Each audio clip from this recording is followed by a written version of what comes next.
Lockdown समय grocery किंबा परिबा किनिबा को आउ आपनको बाहर को जीवा को पड़िबो नाही। एबे बीएमसी आपनको घर द्वार मुहरे पहुंचाइबो ग्रोसरी आउ वेजिटेबल। एने सूचना देछन commissioner of police Sudhanshu Shadangi Twitter जरिया भुवनेश्वर नागरिक मानक कहते बीएमसी वर्तमान मोबाइल भैन जरिया ग्रोसरी एवं वेजिटेबल बिक्री करिवो।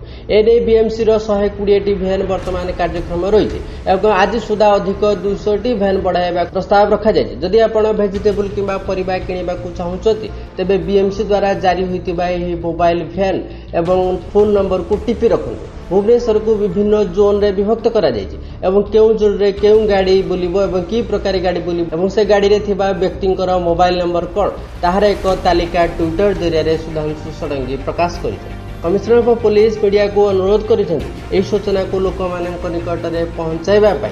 जदि आपण परिबा किंबा ग्रोसरी किनिबा को चाहुचन्ति ताहाले एही तालिका को भलो करी देखि नियंतु। आपनक एरिया रे केउ गाड़ी बुलुछि एवं गाड़ी रे जो व्यक्ति अछन्ति तांकर कांटेक्ट नंबर कोन एवं की प्रकार गाड़ी ताहाकू मध्य जानि नियंतु। जदि आपण परिबा किंबा ग्रोसरी किनिबा को चाहिबे ताहाले एही मोबाइल नंबर रे कांटेक्ट करिवे एवं से लोक आनी आपनक द्वार मुहरे परिबा एवं ग्रोसरी पहुंचाइबे। जदि कौनसी असुविधार सम्मुखीन हुअन्ति ताहाले बीएमसी हेल्पलाइन नंबर 1929 रे मध्य जोगाजोग करि परिबे एवं सविशेष विवरणी मध्य पाइबे।